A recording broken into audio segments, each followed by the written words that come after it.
कंस को मारने के बाद श्री कृष्ण को मथुरा का राज्य पराक्रम से प्राप्त हुआ है। सभी लोगों की इच्छा है श्री कृष्ण का राज्याभिषेक हो। श्री कृष्ण भगवान ने कहा, राजा बनने के लिए मैंने कंस को नहीं मारा।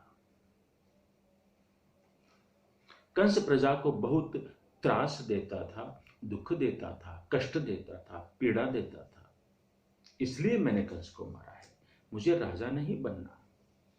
गीता में अर्जुन को भगवान की आज्ञा है, अर्जुन दिन भर सत्कर्म करते रहो, परमात्मा प्रसन्न हो ऐसा सत्कर्म सतत निरंतर करते रहो। तन और मन को किसी सत्कर्म में लगा दो, नहीं तो मन खराब विचार करेगा। परमात्मा प्रसन्न हो ऐसे सत्कर्म करो दिन भर। अर्थात कोई भी हम कर्म करें उसमें किसी का अहित न हो।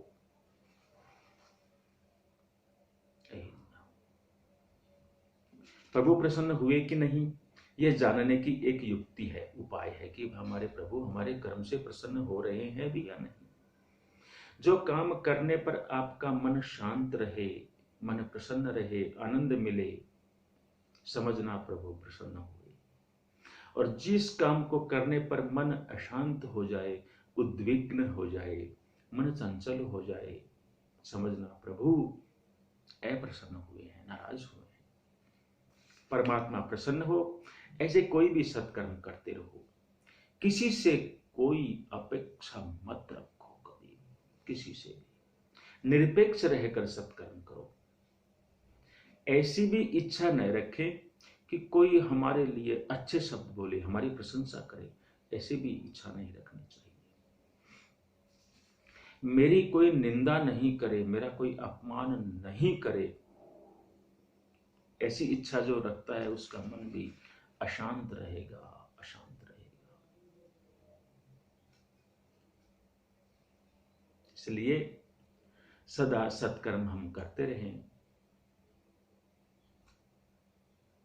कर्म नहीं छोड़ना है, फल की आसक्ति छोड़नी है। यह होना ही चाहिए, ऐसा नहीं। कर्म करने का अधिकार है। कर्म का फल मुझे क्या मिलेगा, कैसा मिलेगा, कब मिलेगा, यह विचार छोड़ देने चाहिए। यह विचार भगवान का काम है, हमारा नहीं। निरपेक्ष होकर, अपेक्षा रहित होकर, सर्वकाल में सदा सर्वदा सर्वत्र सत्कर्म करते रहें। भगवान के जीवन में गीता जी का उपदेश पूर्णतः झलकता है। बार बार अध्ययन करना चाहिए गीता जी का, भागवत जी का, विशेष रूप से दशम स्कंद का। मथुरा का राज्य मिला, एक पैसा नहीं लिया। कंस के पिता उग्रसेन हैं, उग्रसेन जी का राज्याभिषेक किया गया, उग्रसेन जी को राजा बनाया गया। नंद बाबा की विदाई का प्रसंग आता है।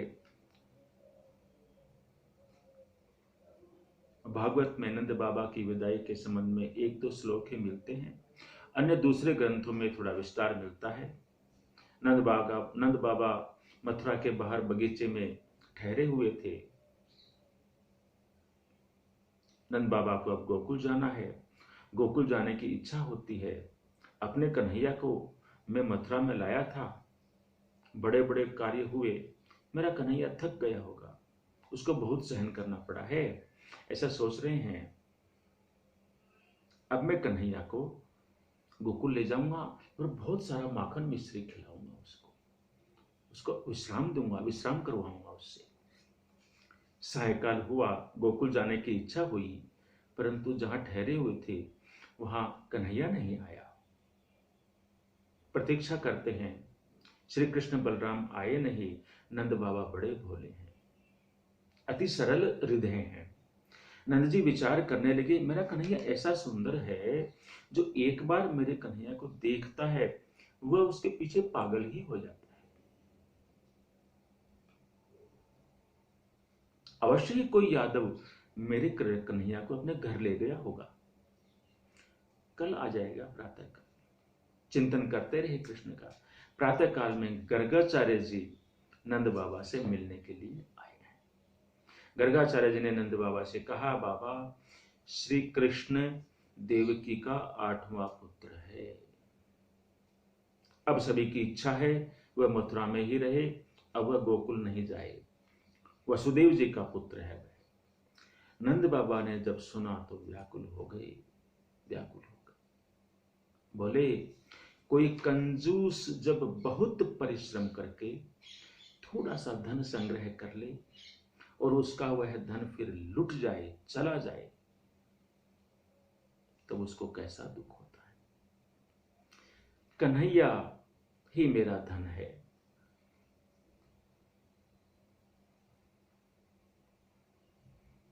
क्या मेरा सब कुछ जाएगा अब? ये पंडित जी कहते हैं कि कन्हैया मेरा पुत्र नहीं है, वसुदेव जी का पुत्र है। नंद बाबा को मूर्छा आ गई, ये मैं क्या सुन रहा हूं। कृष्ण बलराम को समाचार हुआ, दौड़ते हुए आए हैं, नंद बाबा के चरणों में मस्तक रखा है। कहते हैं, बाबा बाबा आंखें खोलो, आपका कन्हैया आपके चरणों में वंदन कर रहा है। नंद बाबा ने देखा मेरा कन्हैया मुझे वंदन करता है, उठाया, छाती से लगाया। नंद बाबा की एक ही इच्छा है, मेरा कन्हैया मेरी दृष्टि से ओझल न हो, दूर न हो। मुख से शब्द नहीं निकलते हैं, आंखों से बस प्रेमाश्रु निकल रहे हैं।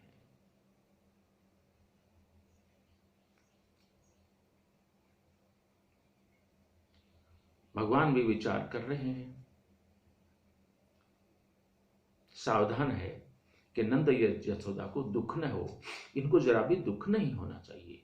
बहुत विवेक से समझाया है, बाबा यह संसार ऐसा है जिसके मन में जो आए वह वैसा ही बोल देता है। बोलता है तब मानव विचार नहीं करता कि मैं सत्य बोल रहा हूं या झूठ बोल रहा हूं, मैं क्या बोल रहा हूं। मानव किसी का हाथ पकड़ सकता है, किसी की जीभ पकड़ना संभव नहीं। बाबा लोग तो जो मन में आते हैं वैसा बोलते हैं। लोग कुछ भी बोले सो सुनना नहीं। बाबा मैं आपका पुत्र हूं, यशोदा ही मेरी मैया है, मैं आपका बालक हूं। बाबा आपके आशीर्वाद से ही मैंने उस कंस को मारा है। कंस को मारने के बाद कंस के जो मित्र राजा हैं वे मुझे अब शत्रु समझने लगे। मैंने कंस को मारा है, कंस के मित्र राजा मेरे साथ अब बैर करने लगे हैं, द्वेष रखने लगे हैं। बाबा इस समय मैं आपके साथ में गोकुल जाऊंगा तो कंस के मित्र राजा मेरे लिए गोकुल में युद्ध करने के लिए आ जाएंगे। मुझसे बैर करते हैं, आएंगे ही आएंगे। हम ब्रिजवासी कभी झगड़ा नहीं करते, ब्रिज के निवासी बड़े सरल हैं, वे युद्ध नहीं जानते। ब्रिज भूमि प्रेम भूमि है। हमारा जीवन गायों की सेवा करने के लिए है, निर्धनों की गरीबों की सेवा ही हमारा जीवन है। निर्धनों की सेवा करना, गायों की सेवा करना, यही हमारा धर्म है। हम कभी झगड़ा नहीं करते। सेवा और स्वार्थ ये तो विरोधी शब्द हैं। थोड़ा भी जो स्वार्थ रखता है वह सेवा नहीं कर सकता। हमारा जीवन तो दूसरों को सुख देने के लिए है। बाबा ब्रिज भूमि प्रेम भूमि है। किसी को शस्त्र से घायल नहीं करते, वे प्रेम से घायल करते हैं।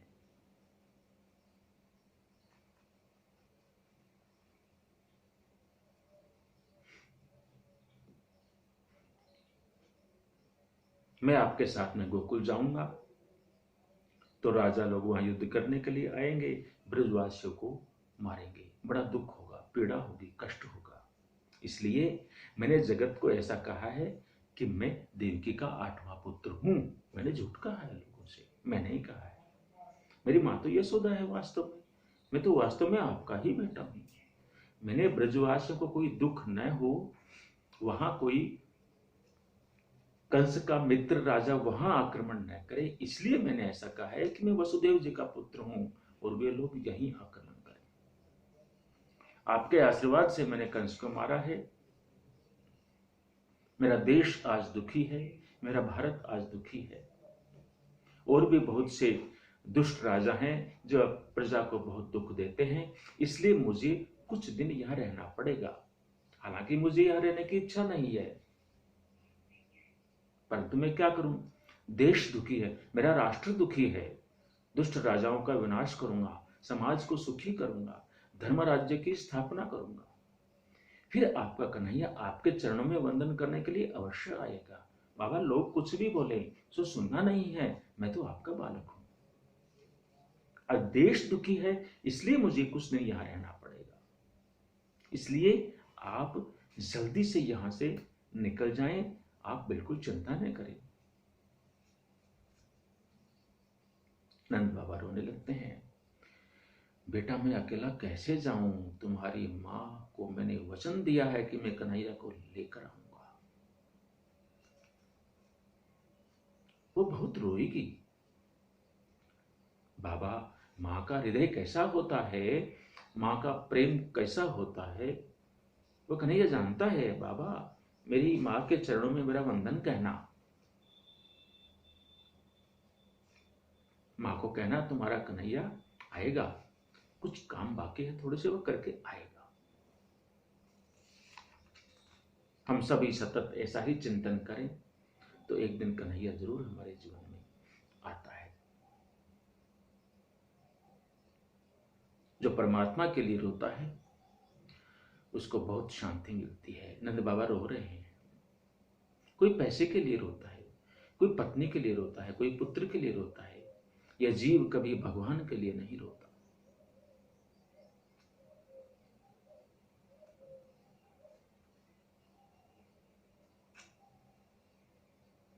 एकांत में बैठकर जो भगवान के लिए रोता है उसको शांति मिलती है, शांति मिलती है, बहुत शांति मिलती है।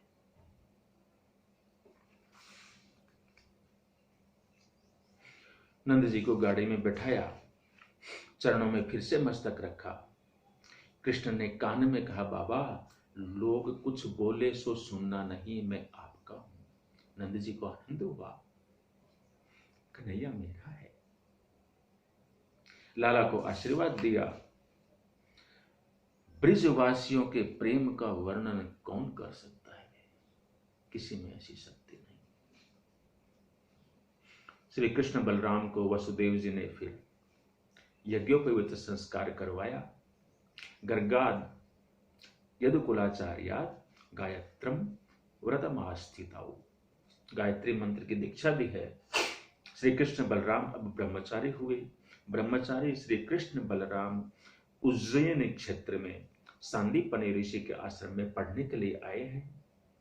श्री राम वशिष्ठ ऋषि को गुरु मानते हैं, श्री कृष्ण सांदीपनि ऋषि को गुरु मानते हैं। यह संसार ऐसा है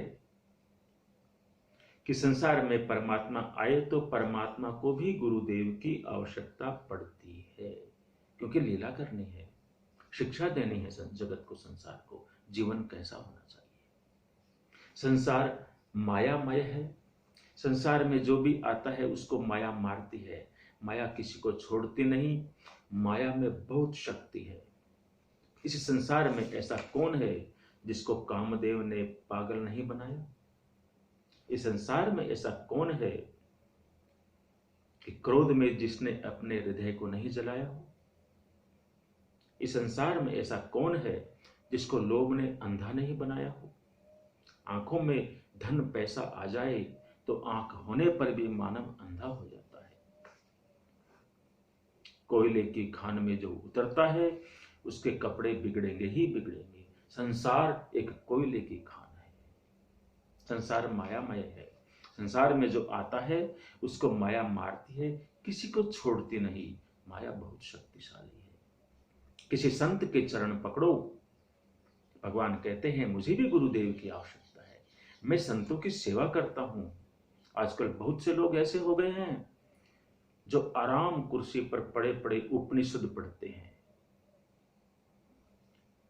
ब्रह्म ज्ञान की बातें करते हैं, उनको संध्या करने की भी आवश्यकता नहीं पड़ती, उनको संयम करने की भी आवश्यकता नहीं है। वे पुस्तक पढ़कर ही ब्रह्म ज्ञानी हो जाते हैं। बातें बड़ी बड़ी करते हैं, परंतु एक एक पैसे के लिए झगड़ा करते हैं। ऐसे ज्ञान से पैसा मिलेगा, शांति नहीं मिलेगी। पैसा तो मिल जाएगा, क्योंकि कलयुग है। आडंबर को यश, मान, पद, प्रतिष्ठा, धन सब कुछ मिलेगा, परंतु शांति बिल्कुल नहीं मिलेगी। भगवान गुरुदेव की सेवा करते हैं। एक बार सुनने पर ही श्री कृष्ण को सब कुछ कंठस्थ हो जाता है। कृष्ण बलराम ने पैसा कमाने के लिए विद्या नहीं पढ़ी। विद्या तो वेश्या को भी आती है। वेश्या पैसे कमाती है। पैसा कमाने की विद्या ही सच्ची विद्या नहीं है। विद्या उसको कहते हैं जो मन में वैराग्य को जागृत कर दे, वही विद्या है। विद्या उसको कहते हैं जो जन्म मरण के त्रास से, दुख से छुड़ा दे। आजकल स्कूलों में, कॉलेजों में पैसा कमाने की विद्या पढ़ाई जाती है और बच्चों का सत्यानाश ही किया जाता है। कहीं कहीं कुछ कॉलेजों में वेदांत पढ़ाया जाता है, परंतु वेदांत पढ़ाने वाले गुरु नहीं है। वहां पे प्रोफेसर हैं जो विलासी होते हैं। अरे विलासी लोग वेदांत पढ़ाएंगे? कोट, पैंट, टाई आदि धारण करके आते हैं, अभक्ष्य पदार्थ का भक्षण करते हैं। जीवन में कोई नियम नहीं, नित्य नैमित्तिक कर्म नहीं, वो वेदांत पढ़ा रहे हैं। क्या वेदांत पढ़ाएंगे वो? जो विरक्त है, जो तपस्वी है, वही वेदांत पढ़ा सकते हैं। गुरु बनने का अधिकार केवल ब्राह्मण को दिया गया है। ब्राह्मण के अतिरिक्त कोई गुरु हो ही नहीं सकता। शिक्षक हो सकता है, प्रोफेसर हो सकता है, टीचर हो सकता है, गुरु कदापि नहीं। सनातन धर्म की यह मर्यादा है। पूजा गाय की होती है। भैंस गाय से अधिक दूध देती है, तो भी भैंस की कोई पूजा नहीं कर सकता। पूजा गाय की ही होती है। गाय माता भले ही दूध कम देती हो या न देती हो, तो भी मार्ग में चल रहे हैं, गाय का दर्शन हो तो शुभ शकुन माना जाता है। भैंस का दर्शन शुभ शकुन नहीं माना जाता। गुरु बनने का अधिकार केवल और केवल ब्राह्मण को है। ब्राह्मणेतर गुरु नहीं हो सकता। जिसका ब्राह्मण शरीर नहीं है, उसको व्यास गद्दी पर बैठने का अधिकार नहीं है। ये भागवत जी कह रही हैं। कैसे कैसे लोग आजकल व्यास गद्दी पर बैठकर प्रवचन करते हैं, शर्म नहीं आती उनको? ऐसा नहीं होना चाहिए, गलत है, इसका प्रतिकार होना चाहिए। उपदेश नहीं कर सकता कोई भी, सनातन धर्म की मर्यादा है यह। अरे ब्राह्मण केवल जाति से ब्राह्मण नहीं। कौन से ब्राह्मण की बात हो रही है? जो संध्या वंदन करता है, जो तपस्वी है, जो निष्प्रह है। गृहस्थ तो है लेकिन निष्प्रह है, अधिक संग्रह की इच्छा नहीं करता, भजनानंदी है। ऐसा ब्राह्मण वेदांत पढ़ा सकता है। भजनानंदी साधु संत वेदांत पढ़ा सकते हैं। अरे विलासी जीवन जीने वाले वेदांत क्या पढ़ाएंगे?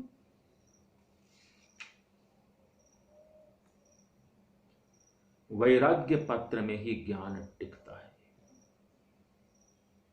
वैराग्य न हो तो ज्ञान आएगा, चला जाएगा, बह जाएगा। श्री कृष्ण गुरुकुल में अध्यात्म विद्या पढ़ते हैं।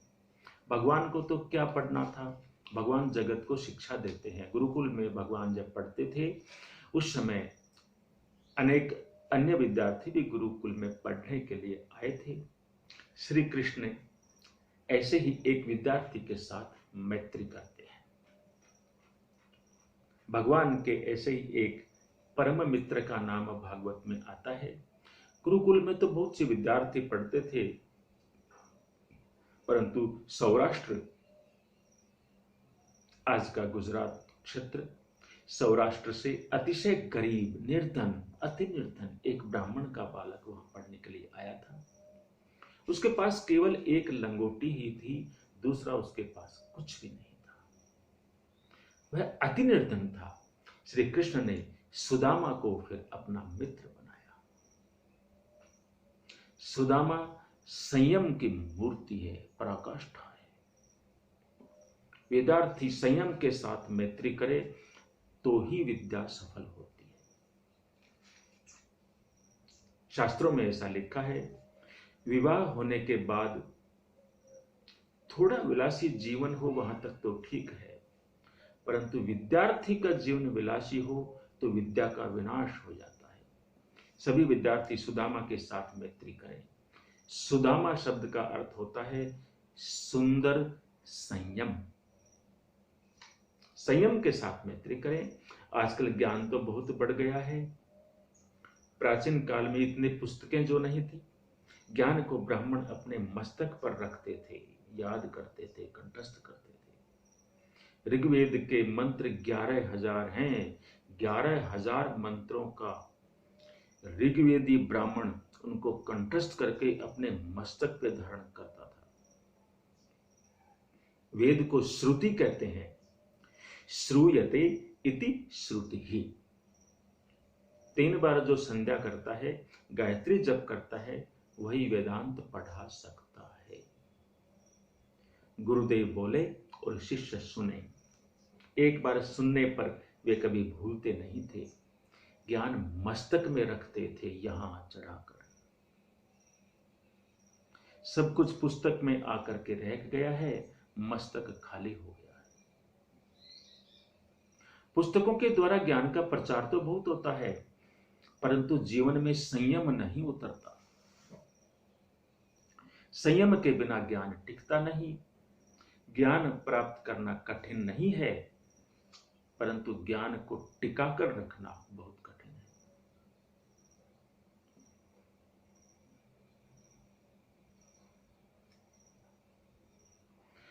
सुदामा संयम की मूर्ति है। विद्यार्थी जीवन में संयम के साथ मैत्री करनी चाहिए। एक संत ऐसा कहते थे कि भारत की दशा कब से बिगड़ने लगी है? जब से भारत में सिनेमा आया है, तभी से सबकी आंखें बिगड़ गई है। लोग बाजार का, होटलों का भोजन प्रतिदिन करने लगे हैं, तभी से जीभ बिगड़ गई है। ज्ञान तो बहुत बढ़ गया है, पुस्तकों के द्वारा ज्ञान का प्रचार हुआ है, परंतु ये खाली हो गया, मस्तक खाली हो गया। ज्ञान को अपने मस्तक में रखो। इतना बड़ा यजुर्वेद ब्राह्मण अपने मस्तक में धारण करते थे, कंठस्थ। यजुर्वेद की 86 शाखाएं हैं, 86 ब्रांचेस। यजुर्वेदस्य षडशतिर्भेदाः भवन्ति, षडशती 86 शाखाएं यजुर्वेद की हैं। ब्राह्मण अपने मस्तक में धारण करते थे। जीवन में संयम था, सदाचार था, संध्या आदि सत्कर्म करते थे, इसलिए उनको पुस्तकों की आवश्यकता नहीं होती थी। सब ज्ञान अपने मस्तक में रखते थे। श्री कृष्ण जगत को ये शिक्षा देते हैं, समझाते हैं कि विद्यार्थी जीवन में सुदामा के साथ मैत्री करनी चाहिए, अर्थात संयम धारण करना चाहिए। संयम के बिना कोई विद्यार्थी नहीं होता। थोड़े दिनों में भगवान की विद्या अध्ययन, भगवान का विद्या अध्ययन परिपूर्ण हुआ। गुरुदेव को वंदन करके कहा, आप आज्ञा दें, मुझको दक्षिणा देने की बहुत इच्छा हो रही है, मैं आपको क्या दक्षिणा दूं? सांदीपनि ऋषि ने कहा, तुमसे दक्षिणा लेने के लिए मैंने तुम्हें ज्ञान नहीं दिया है। ज्ञान का विक्रय महापाप है। ज्ञान का विक्रय कभी नहीं करना चाहिए। अन्न का विक्रय कभी नहीं करना चाहिए, ऐसे शास्त्र बोलते हैं। लोग अन्न का विक्रय करने लगे, तभी से पृथ्वी माता अन्न के रस को स्वयं ही निगलने लगी है कि कोई किसी को देगा नहीं, बेचेगा। अन्न का विक्रय बड़ा पाप माना गया है शास्त्रों में। मन बिगड़ने लगा है, दान देने की नीयत बिगड़ने लगी है। 8-10 दिन कोई घर में रह जाए तो लोग विचार करने लगते हैं, मेरे घर का उसने खाया है, इससे कुछ काम लेना चाहिए। मेरा जिसने अन्न खाया है वह मेरा काम करे, मेरे लिए अच्छा बोले। आजकल तो यजमान भी यह इच्छा रखते हैं,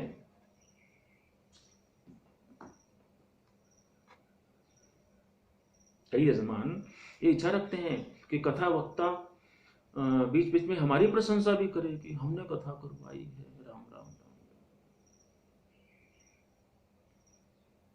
कथा किसी की प्रशंसा नहीं, कथा केवल भगवान की प्रशंसा के लिए, भगवान की लीला कथाओं का वर्णन करने के लिए और श्रोताओं को उनकी गलतियों का, भूलों का ध्यान कराने के लिए, स्मरण कराने के लिए, उनको छोड़ने के लिए, प्रेरित करने के लिए कथा कही जाती है। कथा संसार को प्रसन्न करने के लिए नहीं कही जाती। हाँ, जो पैसे लेकर कथा का विक्रय करेगा वह प्रशंसा करवाने वाले की ही करेगा, सत्य नहीं बोलेगा, यह सत्य है। सनातन धर्म की मर्यादा है, जो भोजन कराता है वह भोजन करने वाले को रुपया देता है। भोजन कराने वाला भोजन करने वाले को वंदन करता है, आप मेरे घर में आए हैं, मुझे सेवा का अवसर दिया है, मैं आपका उपकार मानता हूं। अब सब कुछ बदलने लग गया। अधिकांश ब्राह्मण दूसरों के घर भोजन करने से कतराने लगे हैं। क्यों? क्योंकि सम्मान नहीं रहा। यजमान आजकल ये सोचने लग गए हैं कि हम ब्राह्मण को भोजन कराकर उनके ऊपर एहसान कर रहे हैं, इसलिए ब्राह्मणों ने भोजन करने से कतराने लगे हैं। अरे शास्त्र कहते हैं ब्राह्मण भगवान के गुरु हैं, इस नाते ही उनका सम्मान कर लिया जाए। कोई किसी का खाता नहीं है, आपके घर में जो आया है उसका आपके घर में भाग है, वो आपके कुछ इस जन्म के में पहले किया पूर्व जन्म की कुछ उधारी मांगता है, वह खाने के लिए आया है, लेने के लिए आया है, अपना भाग लेने के लिए आया है, आपका खाने के लिए नहीं आया है। यह सदा याद रखना चाहिए। सांदीपनि ऋषि कहते हैं, बेटा तुमसे दक्षिणा लेने के लिए मैंने तुम्हें ज्ञान नहीं दिया है। क्षिप्रा गंगा मैया मुझको जल देती है, ये पेड़ मुझे फल देते हैं। उज्जैनी में क्षिप्रा गंगा है, वहीं सांदीपनि ऋषि का आश्रम है, कभी आप जाओ तो याद रखना, दर्शन करो। श्री कृष्ण बलराम वहां पढ़ने के लिए गए थे। सांदीपनि ऋषि ने कहा, ये गंगा जी मुझे जल देती हैं, ये पेड़ मुझे फल देते हैं, जल और फल में मुझे संतोष है, तेरा कुछ लेने की इच्छा नहीं है। भगवान ने बहुत आग्रह किया, आपको लेने की इच्छा नहीं है, पर मेरी सेवा करने की बहुत भावना है। आपने हमको जो बोध दिया है, जो ज्ञान दिया है, ऐसा तो जगत में कुछ भी नहीं है। ज्ञान दान सबसे श्रेष्ठ दान है। आप किसी गरीब को प्रेम से भोजन कराओ, 8-10 घंटे उसको भूख नहीं लगेगी। अन्न दान से थोड़े समय के लिए शांति अवश्य मिलती है। वस्त्र दान करो, द्रव्य दान करो, सब ठीक है, परंतु इनसे जो शांति मिलती है वह थोड़े समय के लिए होती है। ज्ञान दान से जो शांति मिलती है वह लंबे समय के लिए मिलती है, और यदि उसने धारण कर लिया तो सदा के लिए उसको शांति मिलेगी मन में। भगवान कहते हैं, आपने हमारे स्वभाव को सुधारा है, आपने हमारे पाप छुड़वाए हैं, आपने हमें समझाया है कि यह संसार कैसा है, सच्चा सुख कहां है, आपने समझाया है। ज्ञान के समान कोई वस्तु नहीं है, ज्ञान से ही शांति है। आपके अनंत उपकार हैं, इसलिए हमारी भावना है हम आपकी कुछ सेवा करें। बहुत आग्रह किया, तब सांदीपनि ऋषि गुरु दक्षिणा मांगते हैं। दक्षिणा में मांगा है, बेटा मेरी विद्या का वंश बढ़ाओ। 2 प्रकार के वंश हैं, बिंदु वंश और नाद वंश। पिता और पुत्र का जो वंश है उसे बिंदु वंश कहते हैं, गुरु और शिष्य का जो वंश है उसको नाद वंश कहते हैं। बिंदु वंश से नाद वंश श्रेष्ठ है। मेरी विद्या का अंश बढ़ाना, तुम्हारा कुछ मैंने लिया नहीं है, तुम्हारा कुछ लेने की मैंने कभी इच्छा भी नहीं रखी। विद्यार्थी का कुछ लेना नहीं चाहिए, विद्यार्थी को देना चाहिए। शिष्य का कुछ लेने की इच्छा रखना नहीं, मेरी विद्या का वंश बढ़ाना मेरा आशीर्वाद है। तुम्हारे चरणों में लक्ष्मी रहेगी। शिष्य मुझे कुछ दे, ऐसी इच्छा रखने वाला गुरु शिष्य का कभी कल्याण नहीं कर सकता। गुरु निरपेक्ष हो तो वह शिष्य का कल्याण कर सकता है। कितने ही लोगों के आशीर्वाद अलग अलग होते हैं। 101 रुपया दे तो आशीर्वाद दूसरा होता है, 500 रुपया दे तो दूसरा आशीर्वाद होता है, 1000 रुपया दे तो उसका और ही आशीर्वाद होता है। राम राम राम। जिसकी दृष्टि पैसे के ऊपर है उसका आशीर्वाद कभी सफल नहीं होता। मुझे कुछ भी लेना नहीं है, मुझे मेरी विद्या का वंश बढ़ाना है, ऐसा सांदीपनि ऋषि कहते हैं। श्री कृष्ण भगवान ने गुरुदेव की आज्ञा का पालन किया है।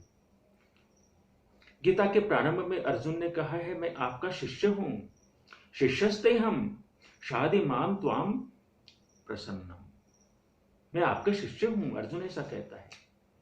मेरी बुद्धि भ्रांत हो गई है, क्या करना है क्या नहीं करना है कुछ सोचता नहीं है। शिष्यस्ते हम शादी माम त्वाम प्रपन्न।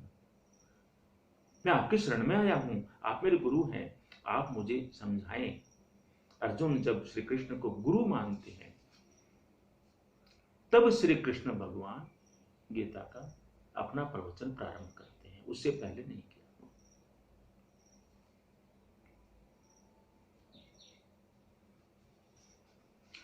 जगत में सांसारिक गुरु हैं, अधिकांशतः विद्यार्थियों से कुछ न कुछ लेते हैं।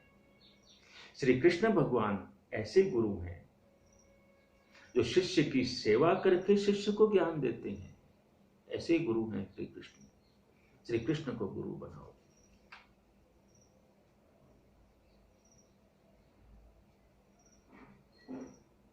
सांदीपनि ऋषि गुरुदेव की आज्ञा थी कि शिष्य से कुछ लेना नहीं है, तो भगवान ने अपने शिष्य अर्जुन से कुछ लिया नहीं,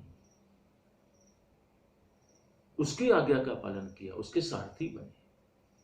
इसे कहते हैं गुरुत्व।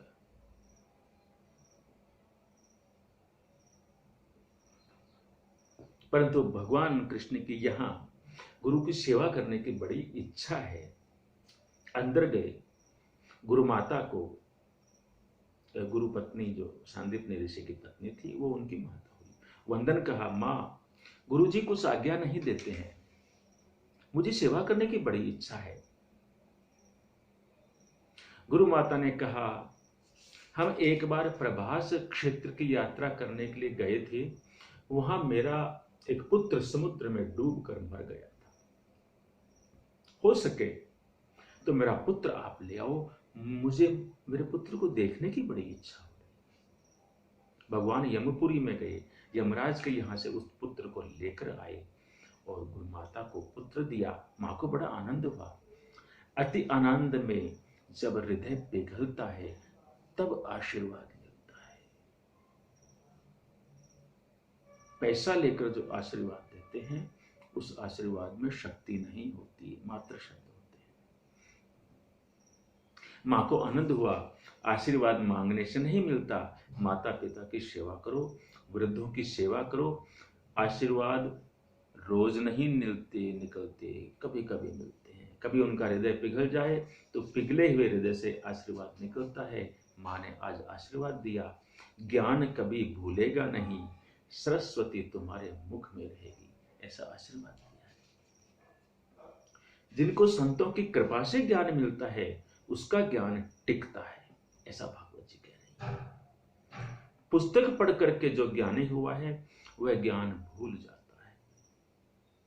माता ने आशीर्वाद दिया है, सरस्वती मुख में निवास करेगी, ज्ञान को तो कभी भूलेगा नहीं, लक्ष्मी तुम्हारे चरणों में रहेगी। कीर्ति जगत में भ्रमण करेगी, जय जयकार होगा। गुरुदेव के आशीर्वाद मिले हैं, भगवान सुदामा को मिले हैं, भगवान की विद्या पूरी हो गई। सुदामा देवी की भी विद्या बहुत बाकी है। दोनों मित्र प्रेम से मिलते हैं। श्रीमान गरीब के साथ प्रेम करे तो जगत का बहुत सा दुख कम हो जाए। श्रीमान माने धनवान लोग यदि निर्धन लोगों से मित्रता करने लग जाएं, तो जगत का बहुत सा पीड़ा, बहुत से कष्ट, दुख ऐसे ही कम हो जाए। धनवानों को गरीबों के साथ प्रेम करने में शर्म आती है, संकोच होता है। श्री कृष्ण लक्ष्मीपति नारायण है, सुदामा देव दरिद्र नारायण है, बहुत गरीब है, फिर भी भगवान के परम मित्र हैं। दोनों मित्र प्रेम से मिले। सुदामा की आंखों में आंसू आए हैं। श्री कृष्ण मुझे छोड़कर जाते हैं, मेरी विद्या तो अभी बाकी है। श्री कृष्ण ने कहा, मित्र घबराना नहीं, तुम्हारी विद्या पूरी हो जाए तब तुम मेरे पास आना, मेरे घर में। मेरे घर में बहुत कुछ है, मैं तुम्हारा सम्मान करूंगा। दोनों मित्र प्रेम से मिले हैं। विद्या अध्ययन पूर्ण करके दोनों भाई मथुरा में आए हैं। सभी को आनंद प्राप्त हुआ। उग्रसेन महाराज ने अपना सर्वस्व श्री कृष्ण को अर्पित कर दिया। श्री कृष्ण अब मथुरा के राजा हुए हैं।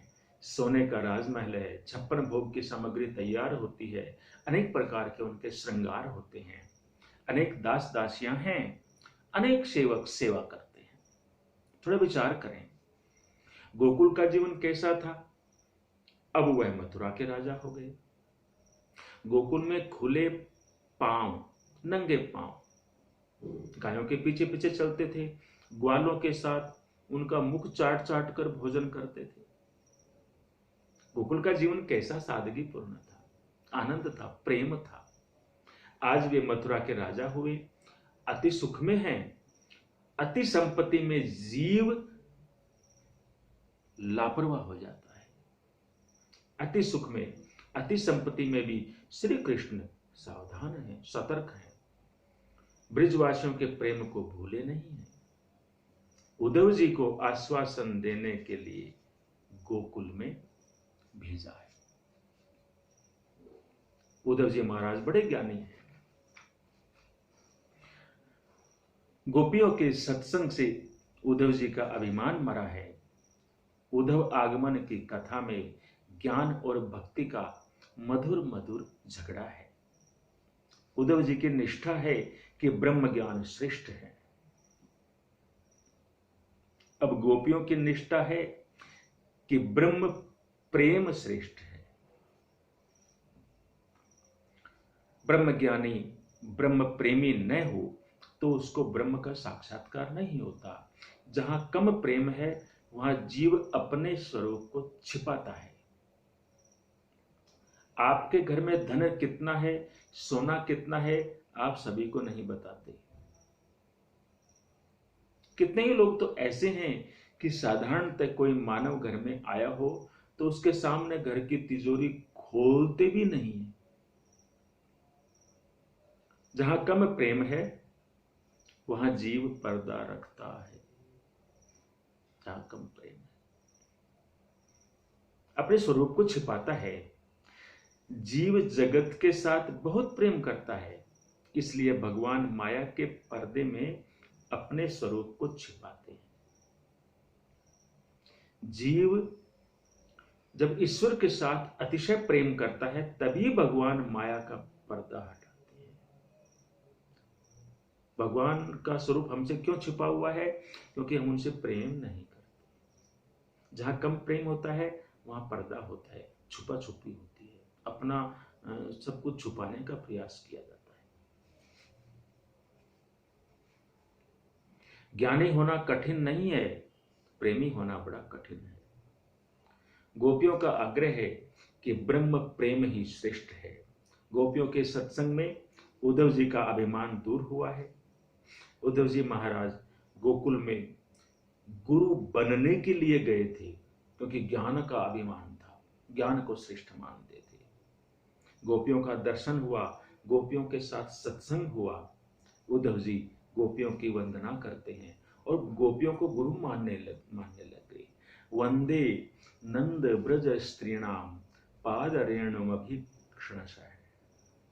उद्धव जी गोपियों को समझाते हैं ब्रह्म निराकार है, सर्वव्यापक है, आंख बंद करके ज्योति का ध्यान करो। एक गोपी ने कहा, अरे उद्धव जी, आप कहते हैं कि आंख बंद करके ब्रह्म का दर्शन करो, आप ऐसा कहते हैं ना, पर मैं क्या करूं, मेरी आंख जहां जाती है वहां मुझे श्री कृष्ण का दर्शन हो रहा है। मैं आंख बंद करूं या खुली रखूं, इससे तो कोई फर्क ही नहीं पड़ता है। जो कार्य तुम आंख बंद करने के लिए कहते हो वह तो हम 24 घंटे करते हैं, काम करते भी करते हैं, इसमें विशेष अंतर क्या है? तो आंख बंद क्यों करें? कितने ही ज्ञानी आंख बंद करते हैं तब परमात्मा का दर्शन होता है, पर आंख खोलने पर उनको जगत देखने लग जाता है। परंतु गोपी खुले आंखों से श्री कृष्ण का दर्शन करती है, काम करते करते, सब कुछ करते करते। उद्धव जी गोपियों को समझाने के लिए गए हैं, मैं मथुरा से आया हूं, श्री कृष्ण का संदेश लेकर आया हूं। एक गोपी ने कहा, उद्धव जी मुझे ऐसा लगता है कि मथुरा में कृष्ण कोई दूसरे होंगे, मेरे कृष्ण तो मेरे साथ में रहते हैं, मेरे कृष्ण तो मुझको छोड़कर गए ही नहीं। कल मैंने श्री कृष्ण की बांसुरी सुनी है, यही है, कदम्ब के पेड़ के ऊपर मुझे दर्शन भी हुआ है। एक गोपी ने कहा, यमुना जी के किनारे मुझे मिले थे, मेरे कृष्ण तो मुझे छोड़कर गए ही नहीं। उद्धव जी को गोपियों ने कहा, उद्धव सगुण क्या है और निर्गुण क्या है हम कुछ नहीं समझते, हम तो केवल इतना समझते हैं कि जब प्रेम से हम बोलते हैं कृष्ण, तो कृष्ण हमारे सामने उपस्थित रहते हैं। वह सगुण हो या निर्गुण हो, मथुरा नाथ हो या द्वारकाधीश हो, उद्धव ये सब ब्रह्म ज्ञान की बातें तुम्हें सिखाई गई हैं, अपना असली स्वरूप उन्होंने कभी तुम्हें बताया ही नहीं है। ऐसी आदत है उनकी, नाटकबाज है, एक नंबर टेढ़ा है, सीधी बात तो कभी वो करता ही नहीं, अपने स्वरूप को छिपाता है। बड़ी बड़ी ज्ञान की बातें तुम करते हो, अरे एक बार जब उनका दर्शन करे तो उसके बाद एक क्षण भी उनको छोड़ ही नहीं सकता, चाहे तो भी। उद्धव वे कैसे हैं तुम क्या जानो, हम जानते हैं, उनका स्वभाव ही ऐसा है, एक का पक्ष लेना, दूसरे को मार देना। अरे उद्धव, अपनी साड़ियां हमने यमुना जी के किनारे रखी थी, हम यमुना जी में स्नान करते थे, और उस समय दुशासन द्रौपदी की साड़ी खींचने लगा, सो द्रौपदी ने उनका स्मरण किया तो उनको साड़ियों की जरूरत पड़ी, तो अरे उद्धव हमारी साड़ियां उठाकर द्रौपदी को देने के लिए चले गए वहां से, बताओ ऐसा बदमाश हो। अरे उद्धव हम सभी को उसने वासना रहित बना दिया, हमको वासना रहित बनाकर रास में जो आनंद दिया उसी आनंद में हम सदैव रहती हैं, उसी आनंद में। आनंद वासना रहित होने में है, वासना में आनंद नहीं है। वासना का वस्त्र भगवान दूर करते हैं। अब उद्धव जी को अनुभव हुआ है, प्रैक्टिकल अनुभव हुआ है गोपियों के सानिध्य से। एक एक गोपी के साथ एक एक श्री कृष्ण का स्वरूप है, गोपियों को श्री कृष्ण का कभी वियोग नहीं है। श्री राधा जी का दर्शन हुआ है, उद्धव जी का अभिमान दूर होता है, राधा जी को वंदन करके मांगते हैं, श्री कृष्ण प्रेम दे दो, मेरा ज्ञान शुष्क है, ऐसा उद्धव जी कहने लग गए। ज्ञानी जब तक प्रभु प्रेमी नहीं होता तब तक परमात्मा का दर्शन नहीं होता। अतिशय प्रेम में जो परमात्मा के साथ प्रेम करता है, अतिशय प्रेम, भगवान माया का पर्दा दूर करके प्रकट होते हैं उसी के सामने। गोपी प्रेम की मूर्ति है, प्रत्येक गोपी के साथ श्री कृष्ण है। उद्धव जी 2-4 दिन के लिए गए थे, 2 महीने वहां व्यतीत हो गए। गोपियों का दर्शन हुआ, श्री राधा जी का दर्शन हुआ। सत्संग में ऐसा आनंद आया कि उद्धव जी को विश्वास हो गया कि एक एक गोपी के साथ एक एक श्री कृष्ण का स्वरूप है। उनको अंतरंग में संयोग है। गोपियों को बार बार वंदन करते हैं। राधा जी ने आशीर्वाद दिया है। उद्धव जी को विश्वास हुआ कि ब्रह्म ज्ञान से भी ब्रह्म प्रेम श्रेष्ठ है। ज्ञानी होना कठिन नहीं है, प्रभु प्रेमी होना बहुत कठिन है। कितने ही लोग बड़ी बड़ी बातें करते हैं, पर थोड़ा नुकसान हो जाए, हानि हो जाए तो उनको बड़ा उनको दुख होता है। अरे बातें ब्रह्म ज्ञान की करते हैं, किंतु उनको कोई निंदा करे तो उनको दुख होता है। जो जगत के साथ प्रेम करता है उसी को दुख होता है। परमात्मा के साथ प्रेम करने वाला जो है वह कभी दुखी नहीं होता। दुख का तो प्रभाव उसके मन के ऊपर होता ही नहीं। अब उद्धव जी को विश्वास हो गया है। उद्धव जी गोपियों का वंदन करके मथुरा में आए हैं। भगवान ने कहा, उद्धव मेरी प्यारी गैया, गोपियां, नंद बाबा, यशोदा मैया, जहां है वहीं मैं हूं। मेरी मां ने मुझे वहां प्रेम से बांध रखा है। वृंदावनम परित्यज्य पादमेकम न गच्छति। मैं तो वही हूं। उद्धव जी को आश्चर्य हुआ है। भगवान की गोपी प्रेम लीला की कथा दशम स्कंद में 48वें अध्याय पर समाप्त होती है। अब आगे भगवान की राजसिक लीला का प्रारंभ होता है। उसका हम कल अंतिम दिवस श्रवण करेंगे। जो अंतिम दिवस की कथा भी सुन लेता है वो पूरी भागवत का फल प्राप्त करता है। बोले श्री वृंदावन बिहारी लाल की जय हो। जय जय श्री राम।